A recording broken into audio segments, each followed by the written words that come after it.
¿Cómo estás? Te saluda tu amigo Mauricio Pérez. Bienvenido a tu programa Pasión por el Evangelio. Me da mucho gusto estar contigo en esta ocasión porque en este quinto domingo de Cuaresma, en la lectura del Evangelio, nos toca estudiar una perícopa verdaderamente fascinante desde un punto de vista bíblico.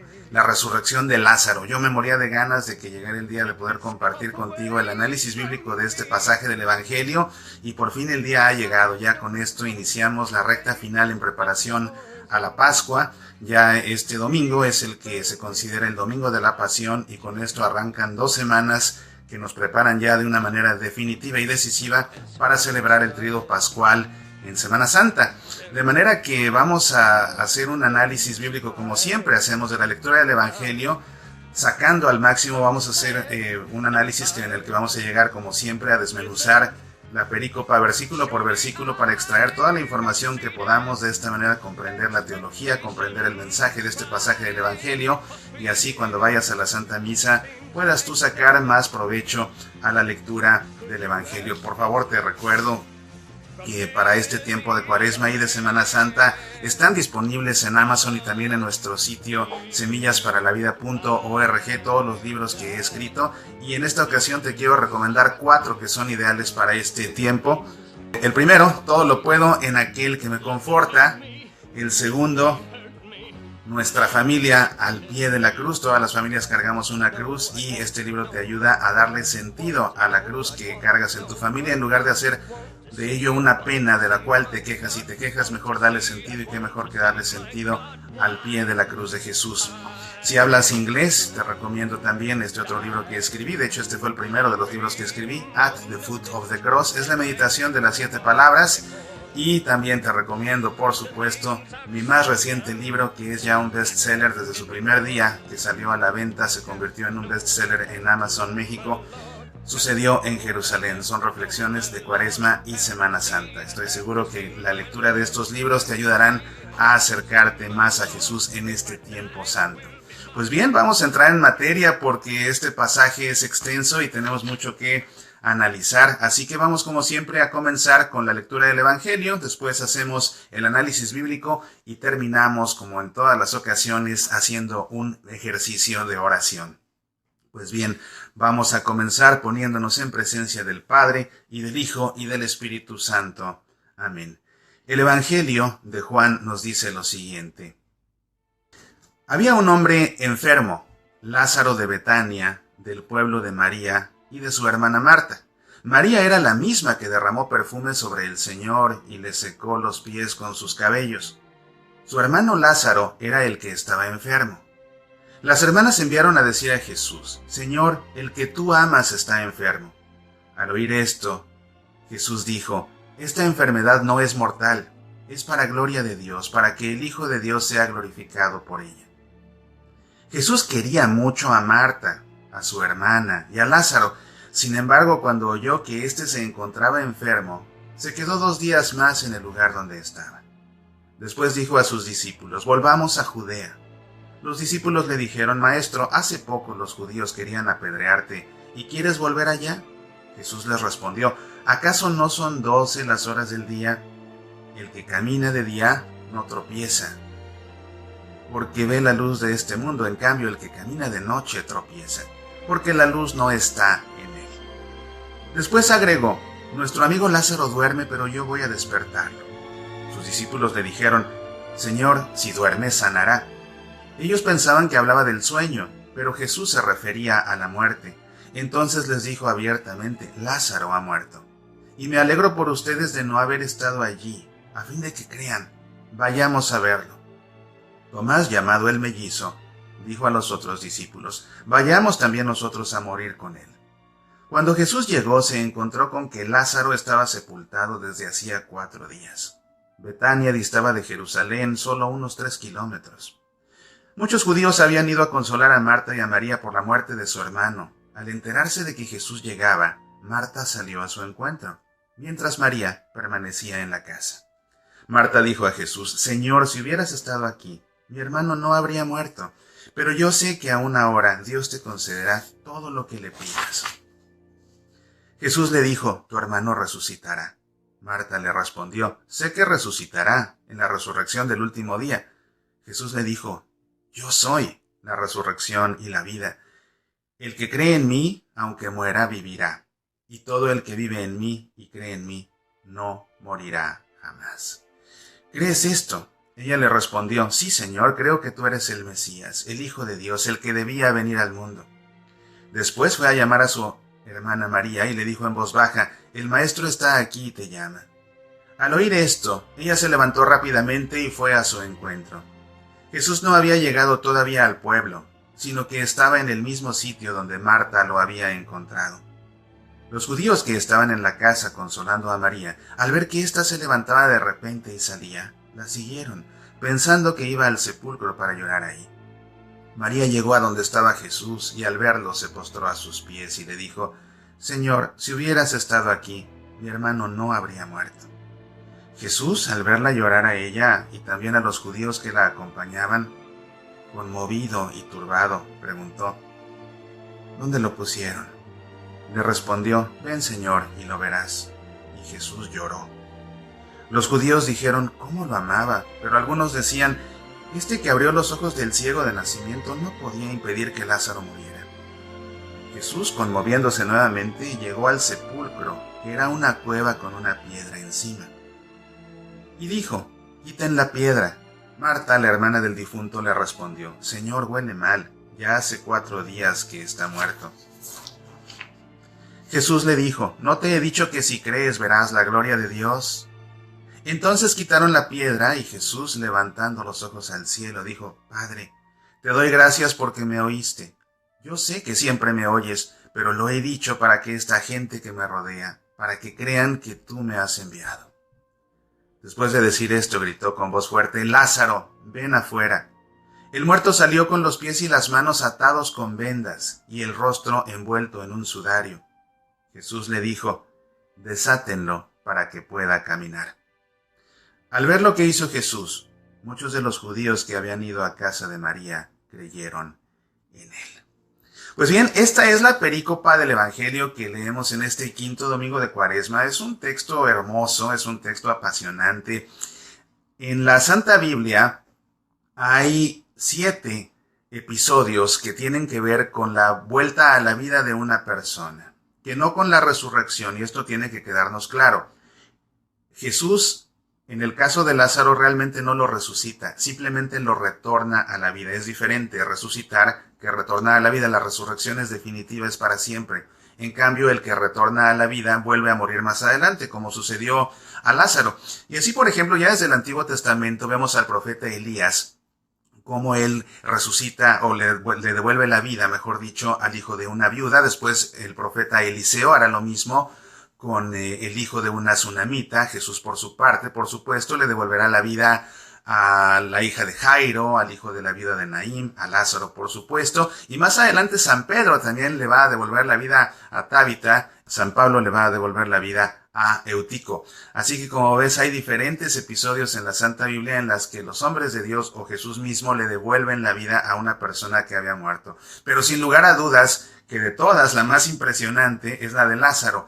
Y también el texto más desarrollado al respecto es este de Lázaro. Y llama la atención, Juan es el único que refiere el episodio de Lázaro. Juan es el único evangelio en el que encuentras este episodio de la resurrección de Lázaro. Así que vamos a proceder a hacer el análisis bíblico. Se va a poner muy interesante. Por favor, sintoniza este programa hasta el final porque realmente te prometo que vas a aprender mucho acerca de este episodio. Vamos a ver.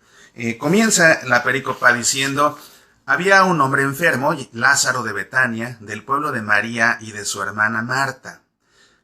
Fíjate lo que dice aquí, María era la misma que derramó perfume sobre el Señor y le secó los pies con sus cabellos. Fíjate que estos eran amigos muy íntimos de Jesús. Jesús los amaba con todo su corazón, a María, a Marta y a su hermano Lázaro.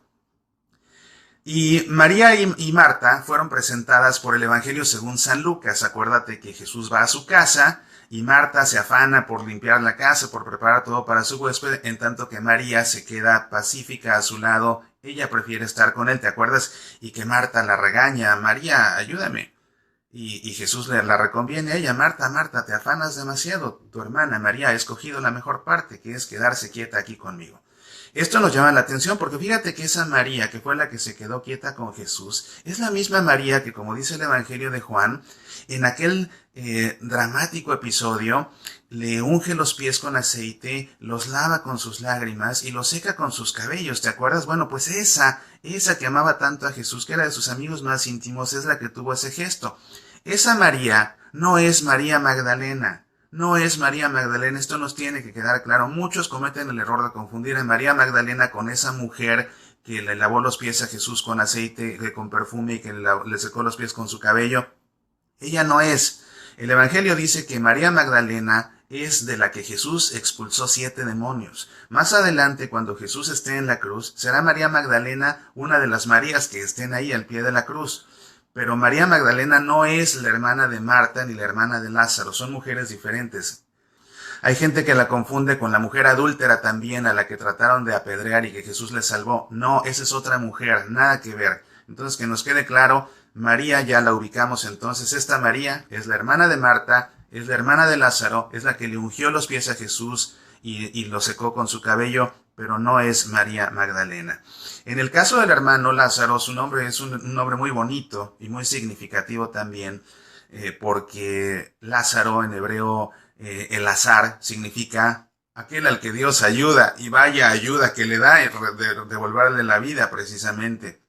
Dice el Evangelio, las hermanas enviaron a decir a Jesús, Señor, el que tú amas está enfermo. Al oír esto, Jesús dijo, esta enfermedad no es mortal, es para gloria de Dios, para que el Hijo de Dios sea glorificado por ella. Recuerda que Juan presenta en su Evangelio 7 milagros, pero para él no son portentos, sino que más bien para él los milagros son signos. Y en este caso, la resurrección de Lázaro es también un signo. Y es un signo que se va a expresar de una forma doble. En primer lugar, para dar gloria, o bueno, no, es la misma forma, de hecho es la misma forma, nada más que manifestado o expresado de 2 maneras distintas, pero es lo mismo. Y precisamente es esto, uno es un signo de la gloria de Dios. Dice Jesús, esta enfermedad no es mortal, es para gloria de Dios, para que el Hijo de Dios sea glorificado por ella. San Ireneo, uno de los padres de la Iglesia, escribió un tratado muy interesante que se llamaba Adversus Hereses, en contra de los herejes. Y en ese tratado, San Ireneo escribió una frase hermosa que dice, la gloria de Dios es el hombre que vive. La gloria de Dios es el hombre que vive. ¿Por qué? Primeramente, porque de la nada nos crea. Y segundo, porque aunque nosotros hayamos pecado, Jesús nos resucita para que tengamos vida eterna. Entonces, la gloria de Dios, dice San Ireneo, la gloria de Dios es el hombre que vive. Y precisamente cómo va a ser glorificado Jesús en este pasaje, a través de ese signo que será la vuelta a la vida de Lázaro. Jesús quería mucho a Marta. Fíjate cómo el autor del Evangelio de Juan, que firma su Evangelio llamándose a sí mismo el discípulo al que Jesús amaba. Bueno, fíjate cómo ese discípulo al que Jesús amaba reconoce que Jesús quería mucho a Marta, a su hermana María y a Lázaro.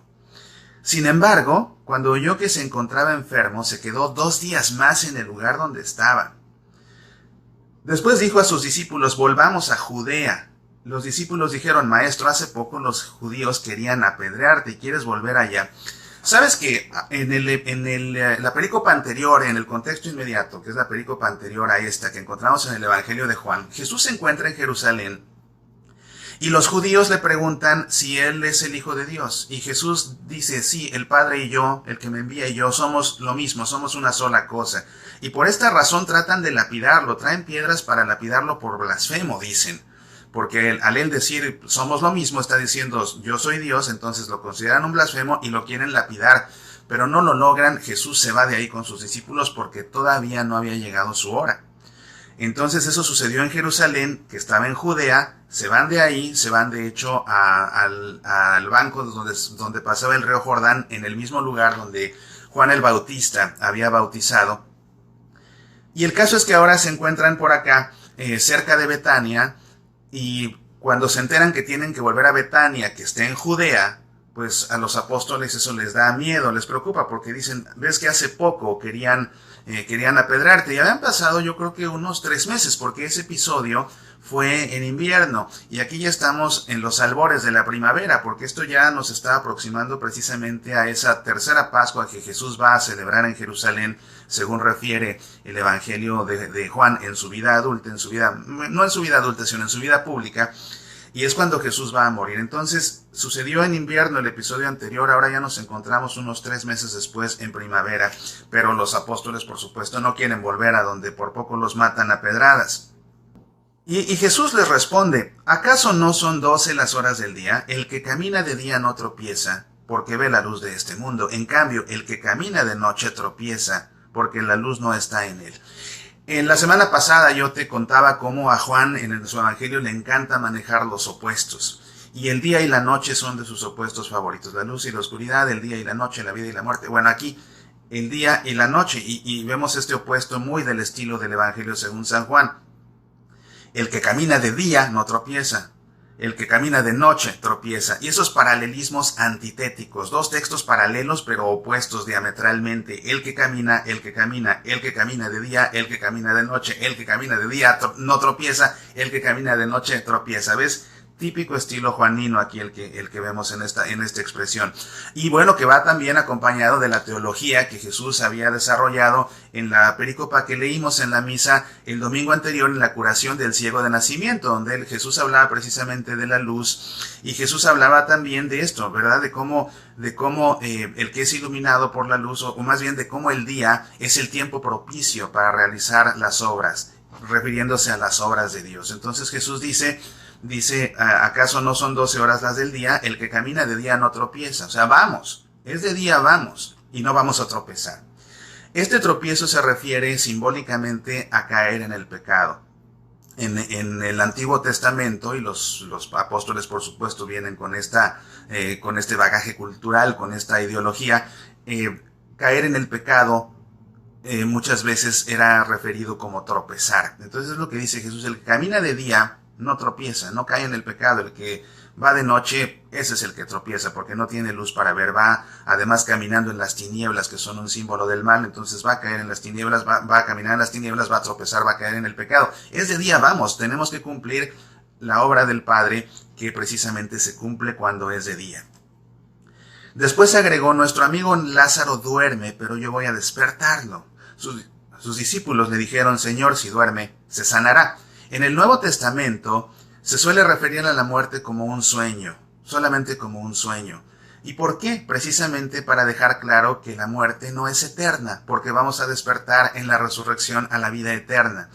De manera que que es a lo que se refiere Jesús, a la muerte, ¿verdad? Hablando de ella como un sueño, pero en esta ocasión los apóstoles lo entienden como algo literal, y por eso le contestan a Jesús: si duerme, sanará. Pero Jesús entonces se los deja bien claro.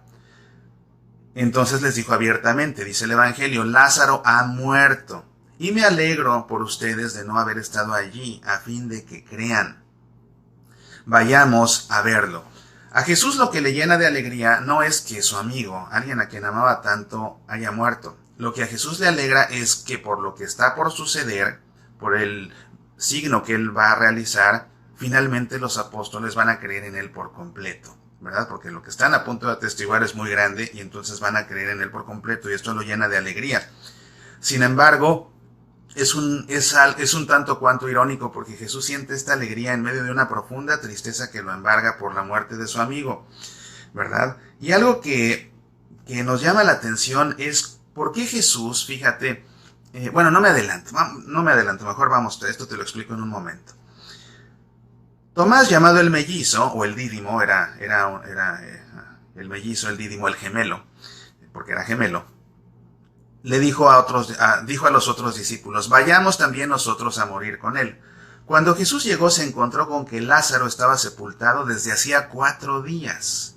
Betania distaba de Jerusalén solo unos 3 kilómetros. El Evangelio original habla de 15 estadios, 15 estadios son 3 kilómetros, es decir, estaba muy cerca donde se encontraba Jesús de Betania, donde vivían Marta, María y su hermano Lázaro, muy cerca.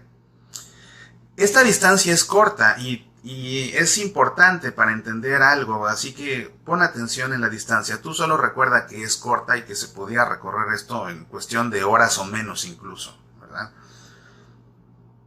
Eh, Muchos habían ido a consolar a Marta y a María por la muerte de su hermano. Al enterarse de que Jesús llegaba, Marta salió a su encuentro, mientras María permanecía en la casa. La actitud de Marta y de María es consistente con la actitud que nos explicó Lucas o que pintó Lucas en su evangelio, ¿verdad? Porque cuando Jesús va a su casa, ¿quién era la movida, la activa? Marta. ¿Quién era la pasiva, la que se quedaba? María. Y aquí vemos cómo Marta, la activa, se entera que viene Jesús y sale, no se espera, sale. En cambio su hermana María se queda. Las actitudes que presenta Juan son consistentes con lo que presenta Lucas, cosa que nos hace ver que realmente son personas de carne y hueso que sí existieron, ¿verdad? Hay una consistencia en su forma de desenvolverse que nos deja ver que si viene de un evangelio y es consistente con el otro, pues son personas que realmente existieron y que así eran ellas. Marta dijo a Jesús: Señor, si hubieras estado aquí mi hermano no habría muerto, pero yo sé que aún ahora Dios te concederá todo lo que le pidas. Impresiona la gran fe que tiene Marta, porque ella sabe en su corazón que si Jesús hubiera estado ahí presente, hubiera impedido que su hermano muriera. Sin embargo, aunque ya murió, algo le dice en su interior por esa gran fe. Y acuérdate que la palabra fe, que viene del latín fides, que viene a su vez del griego pistis, significa confianza. Tener fe significa confiar. Entonces es tan grande la fe, es tan grande la confianza de Marta en Jesús, que ella sabe que aunque su hermano haya muerto, Jesús es todavía capaz de hacer algo. Ella no sabe qué, pero ella intuye que Jesús puede hacer algo todavía porque confía. Y de hecho no sabe qué, ella piensa: Jesús, tú puedes hacer algo, pero no pasa por su mente la idea de que le devuelva la vida. Eso no tiene ella en mente, aunque algo, intuye que es capaz de hacer algo. Y eso lo vemos cuando le dice Jesús: tu hermano resucitará. Y Marta le responde: sí, sé que resucitará en la resurrección del último día. O sea, ella todavía no alcanza a captar que Jesús es capaz, por mucho que confía en él, de devolverle la vida a su hermano en ese momento. Entonces Jesús le dice: yo soy la resurrección y la vida. Esta frase, queridos amigos, de alguna manera es el centro del evangelio. Yo soy la resurrección y la vida. Yo te hablaba la vez pasada de cómo cuando Jesús se refiere a sí mismo usando esta expresión en griego, ego eimi, yo soy. Ego eimi, yo soy. Esta expresión ego eimi es el nombre de Dios. El nombre de Dios, ese nombre que en hebreo se escribe con el tetragramaton, las 4 letras que son impronunciables, la yod, la he, la waw y la he, que en ocasiones se ha traducido incorrectamente como Yahvé, y peor aún, mucho peor aún, los que le dicen Jehová, y que significa precisamente yo soy. Entonces cuando Jesús emplea este ego eimi, está diciendo yo soy, pero dándose a sí mismo el nombre de Dios. Son palabras mayores, son las declaraciones de Jesús mismo de su divinidad. Yo soy. Y esta expresión, como te digo, resume el evangelio, es la esencia del evangelio, porque la expresión en griego, ego eimi anastasi, que soy. Ego eimi anastasi, ego eimi anastasi, que soy, significa yo soy la resurrección y la vida. Ego eimi, yo soy. Anastasi, la resurrección. Y soy la vida. Yo soy la resurrección y la vida. Esa declaración que hace Jesús de yo soy Dios. Yo soy la resurrección, yo soy la vida. Impresionante, esto es el evangelio. Ese es Jesús. De todos los ego eimi que vemos en el evangelio, este es el central, el más importante de todos, porque lo que es Dios es precisamente eso, la resurrección y la vida. Y esto nuevamente nos hace pensar en esa frase tan hermosa de San Ireneo: la gloria de Dios es la vida del hombre. Fascinante. A mí no sé si alcanzas a ver, se me está enchinando la piel, pero es que esta declaración que hace Jesús, ese es el Dios en el que creemos. Ese es el Dios en el que creemos, en el Dios que es la resurrección y la vida. Ego eimi anastasi, que soy. Y le dice todavía: el que cree en mí, aunque muera, vivirá. Y todo el que vive y cree en mí, no morirá jamás. ¿Crees esto?, le pregunta todavía. ¿Crees esto? Y la respuesta que le da es: sí, Señor, creo que tú eres el Mesías, el Hijo de Dios, el que debía venir al mundo. Fíjate cómo del corazón de Marta sale la misma declaración que por su parte había hecho Pedro. Lo mismo que dijo Pedro por su parte, esto ahora lo dice también Marta por su parte. Jesús le había dicho a Pedro que si era capaz de decir eso es porque Dios se lo había inspirado. Lo mismo tiene que ser en el caso de Marta. Sí, Señor, creo que tú eres el Mesías, el Hijo de Dios, el que debía venir al mundo. Después fue a llamar a María, su hermana, y le dijo en voz baja, el maestro está aquí y te llama. Al oír esto, ella se levantó rápidamente y fue a su encuentro. Jesús no había llegado todavía al pueblo, sino que estaba en el mismo sitio donde Marta lo había encontrado. Fíjate, así corrió Marta, que se salió de la casa, se salió de Betania y lo interceptó en el camino. Los judíos que estaban en la casa consolando a María, al ver que ésta se levantaba de repente y salía, la siguieron, pensando que iba al sepulcro para llorar allí. María llegó a donde estaba Jesús y al verlo se postró a sus pies y le dijo, Señor, si hubieras estado aquí, mi hermano no habría muerto. María hace un eco a lo que había dicho Marta. Y no se lo están reprochando a Jesús, no, más bien se están lamentando de que no hubiera estado ahí. Es diferente, no se lo reprochan, más bien se lamentan de que no hubiera estado allí en el momento debido. O eso piensan ellas todavía, ¿verdad? Bueno, y fíjate, se postró a sus pies. Se postró a sus pies cuando le dijo esto. Si hubieras estado aquí, mi hermano no habría muerto. Se postró a sus pies. Ella ya lo había hecho. Se había postrado ante sus pies también cuando los ungió con perfume, cuando los secó con sus cabellos, cuando los lavó con sus lágrimas. Jesús, al verla llorar, y también a los judíos que la acompañaban, conmovido y turbado, preguntó, ¿dónde lo pusieron? Esta palabra es impresionante, conmovido. ¿Sabes qué le sucedió a Jesús? Imagínate que estás ahí en esa escena viendo a Jesús, llega la hermana afligida llorando, llegan los otros que la acompañan también llorando, y Jesús se conmueve. Lo que sucede es que a Jesús se le hace un nudo en la garganta. A Jesús se le hace un nudo en la garganta. Y con el nudo en la garganta es que le pregunta, ¿dónde lo pusieron? Y le respondieron, ven Señor, y lo verás. Y Jesús lloró. Y el Evangelio tal cual lo que dice es que a Jesús se le llenaron los ojos de lágrimas. Que es Dios, que es la resurrección y que es la vida, no es el Dios todopoderoso de los grandes portentos. Es el Dios con nosotros, el Dios cercano, que se conmueve nuestro dolor, que se le hace un nudo en la garganta cuando nos ve llorar y que también Él llora con nosotros. Ese es el Dios en el que creemos. Hermosísimo este pasaje, nos deja ver el gran amor de Dios, que aquí expresa Jesús con ese nudo en la garganta, con esas lágrimas. Sus ojos se llenaron de lágrimas. Los judíos dijeron cómo lo amaba, pero algunos decían, este que abrió los ojos del ciego de nacimiento no podía impedir que Lázaro muriera. Jesús, conmoviéndose nuevamente con el nudo en la garganta, llegó al sepulcro, que era una cueva con una piedra encima. Fíjate, si ves las películas y en las películas ves el episodio de la resurrección de Lázaro, siempre te lo han contado mal. ¿Por qué? Por no leer el Evangelio y por no preguntarle a los que saben, pero basta con leerlo. Había dos tipos de sepulturas.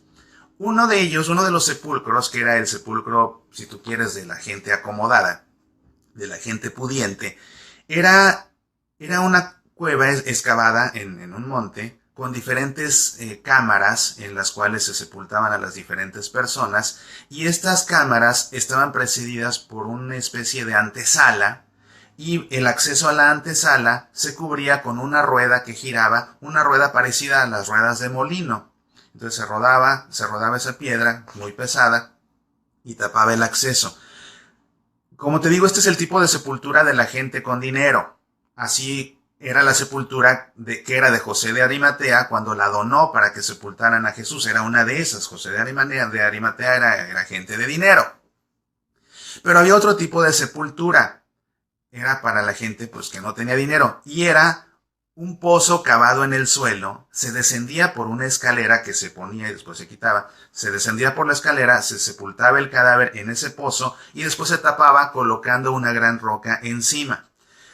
En las películas lo que presentan es una una tumba de las primeras. Y vemos que se rueda la piedra y sale Lázaro. No, así no era, y el Evangelio aquí lo dice con todas sus letras.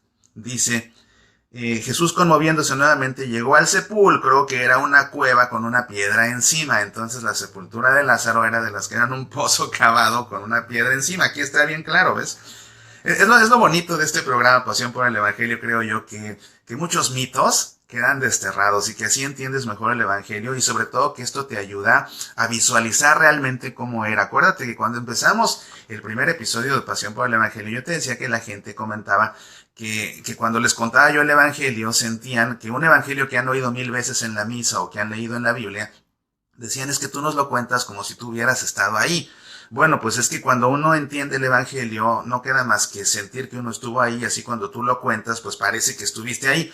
Y creo que con estos ejercicios que hacemos aquí en Pasión por el Evangelio, precisamente estamos aprendiendo todos juntos a eso, a leer el Evangelio, pero visualizándolo como si estuviéramos ahí, porque es de lo que se trata, porque Jesús, ese Evangelio quedó plasmado para nosotros, para ti y para mí. A través de ese Evangelio Jesús nos habla en primera persona, entonces tenemos que meternos a lo que ahí sucede para poder escuchar a Jesús que nos habla en primera persona. Y me encanta este tipo de explicaciones que comparto contigo, porque precisamente eso te permite realmente visualizar las cosas tal cual sucedieron y sentir que estuviste ahí. Así cuando cuentes tú la resurrección de Lázaro, ya te vas a imaginar la verdadera tumba, a Jesús con el nudo en la garganta, con los ojos llenos de lágrimas, todo eso. ¿Ves qué hermoso es esto?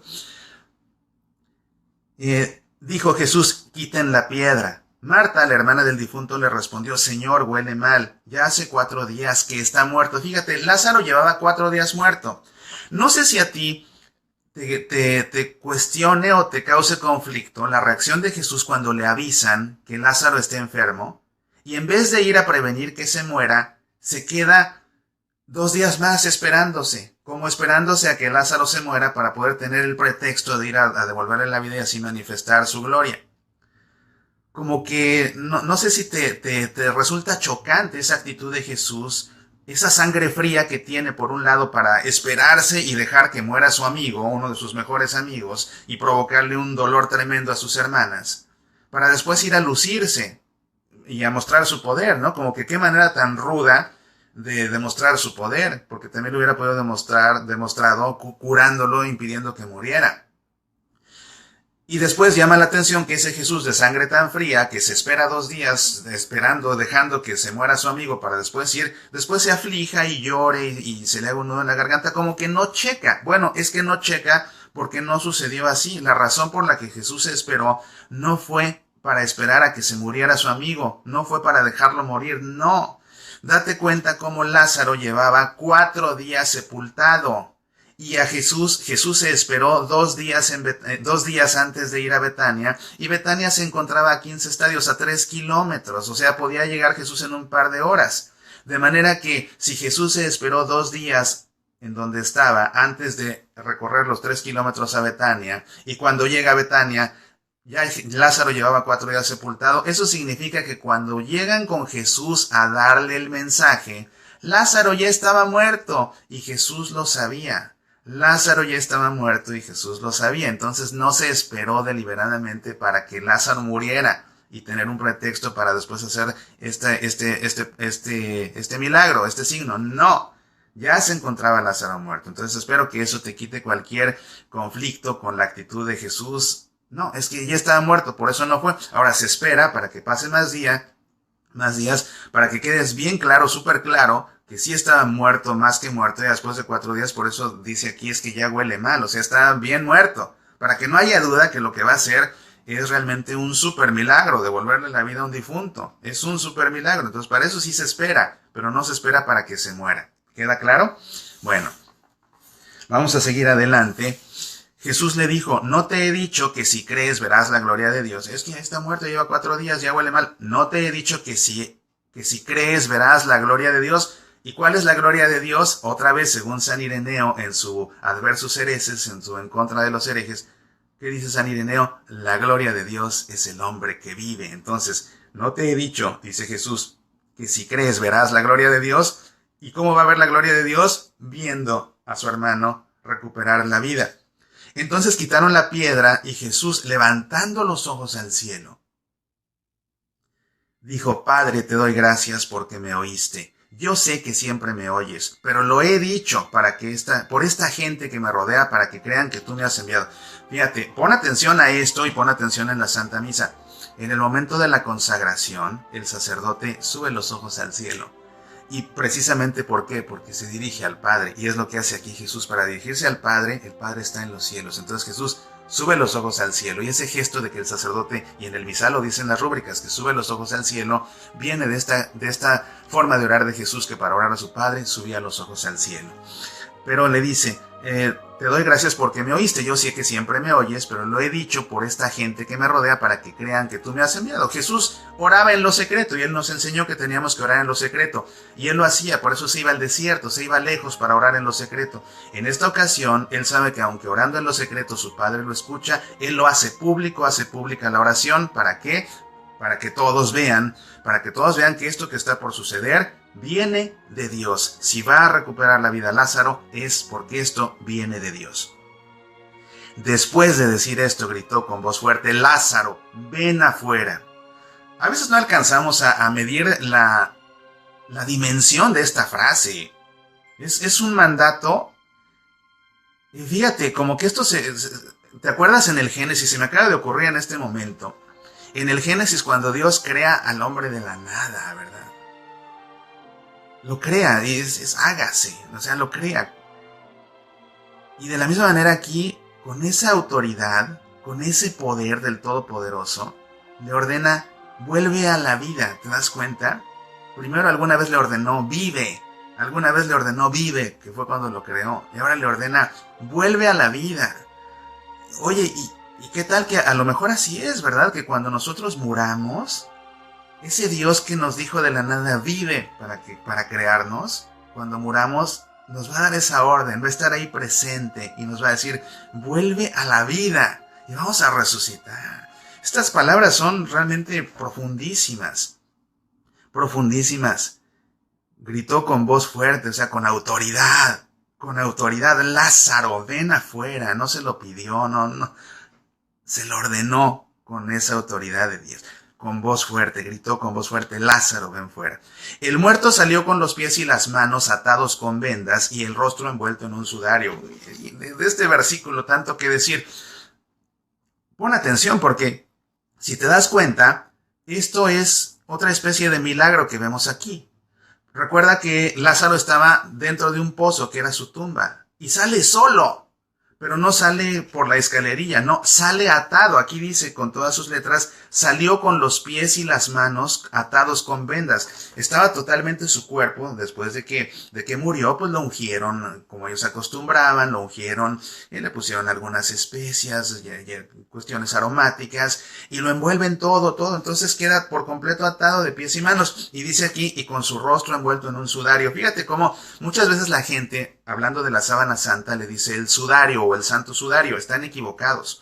Una cosa es la sábana santa y otra cosa es el santo sudario. El sudario era un trapo con el que se cubría el rostro de un difunto.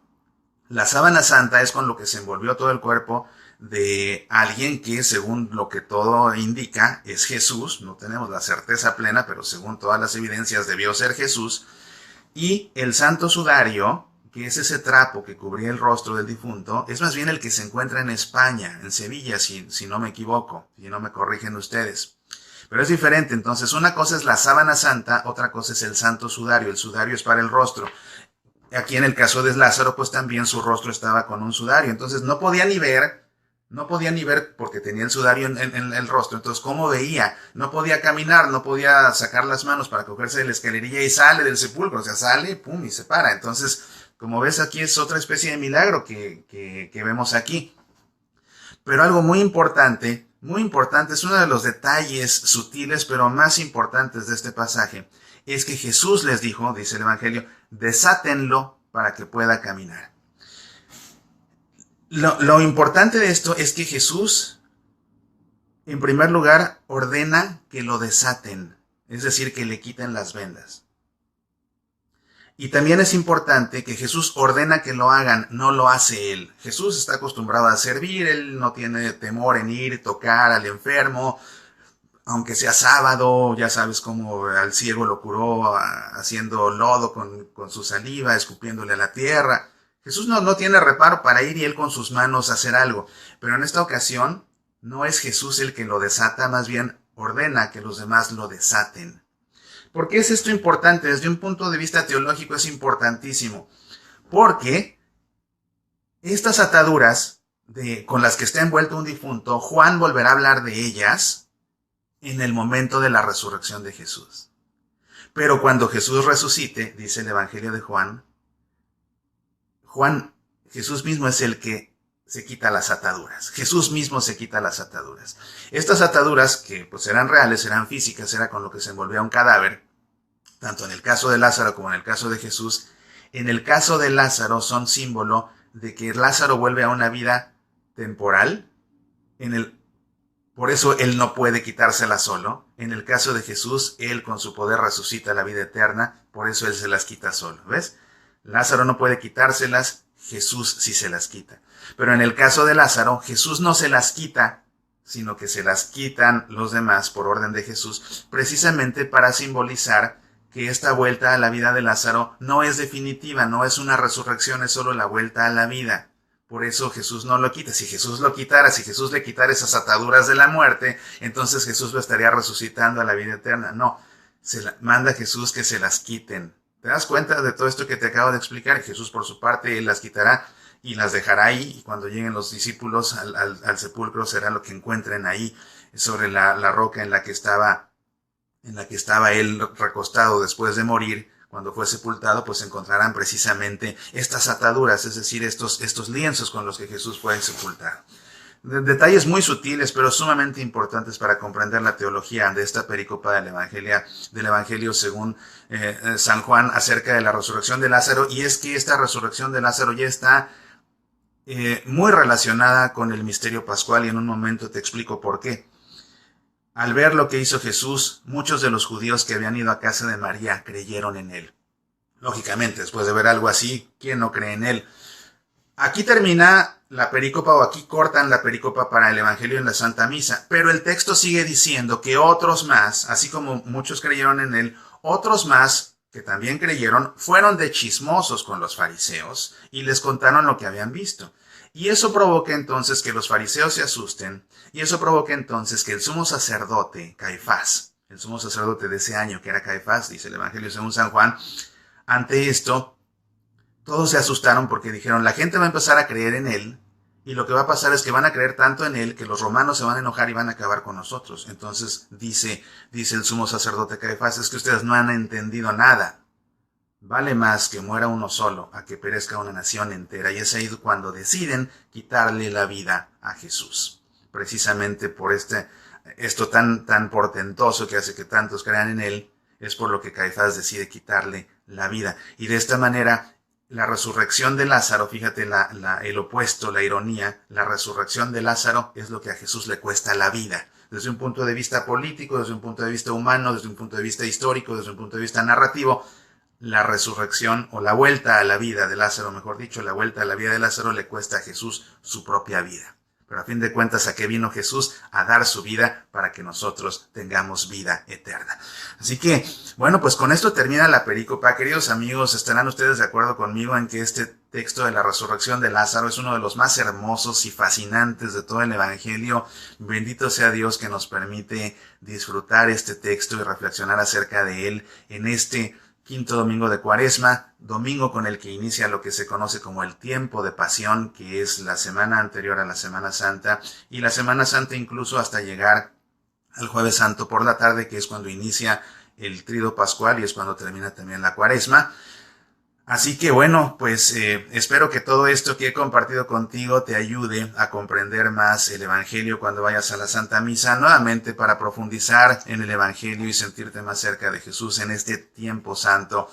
Ve a Amazon o ve a nuestro sitio semillasparalavida.org. En semillasparalavida.org tenemos muchos álbumes, semillas de Semana Santa, tenemos también en audio este libro, Nuestra familia al pie de la cruz. Tenemos también otro que se llama simplemente Al pie de la cruz. Hay retiros, hay conferencias, hay audios, hay videos, muchas cosas que te van a ayudar. Y nuevamente, por favor, te recuerdo estos libros: Nuestra familia al pie de la cruz, Todo lo puedo en aquel que me conforta, At the Foot of the Cross, y el nuevo bestseller Sucedió en Jerusalén. Todos los libros los encuentras en Amazon en edición digital, en ebook o en edición impresa. Y este en particular, Sucedió en Jerusalén, lo encuentras en 3 formatos: ebook, edición impresa y también edición impresa en letra grande, para que lo puedas compartir con tus papás, con tus abuelos o con alguien a quien le cuesta trabajo leer. Queridos amigos, gracias por el favor de su atención. Vamos a recoger todo esto que hemos reflexionado y vamos juntos a hacer de esto un momento de oración. Jesús nos ha hablado, ahora vamos nosotros a hablarle a Dios. Así que te invito, como siempre, a por un momento cerrar tus ojos, poner tu mano en el corazón y hacer eco a estas palabras.